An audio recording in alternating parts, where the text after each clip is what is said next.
ఈరోజు సంక్రాంతి కానుకగా పసుపు రైతులకు ప్రధాని నరేంద్ర మోదీ గారు పసుపు బోర్డు ఏర్పాటు చేసి పసుపు రైతుల కళ్ళల్లో ఆనందం నింపారు. దీనికి ముఖ్యమైన కారణం ఇందూరు ఎంపీ ధర్మపురి అరవింద్ అన్న గారికి ప్రత్యేక ధన్యవాదాలు.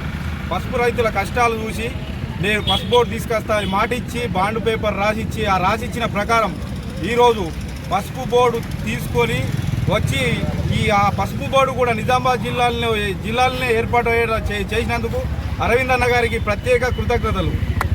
దేశ చరిత్రలో హామీ ఇచ్చి బాండ్ పేపర్ రాసిచ్చిన మాట తప్పని మడమ తిప్పని నాయకుడిగా చరిత్రలో అరవింద్ అన్న గారు మిగిలిపోతారు.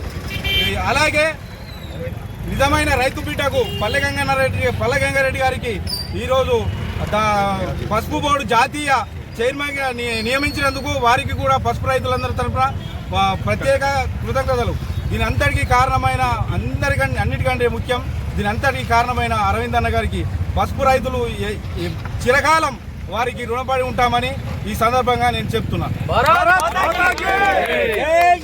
ఎప్పటికప్పుడు వార్తలను వీక్షించేందుకు Q9 న్యూస్ ని సబ్స్క్రైబ్ చేసుకోండి, లైక్ చేయండి, షేర్ చేయండి. విలువైన సమాచారాన్ని ముందుగా మీరే తెలుసుకునేందుకు బెల్ బటన్ ని క్లిక్ చేయండి.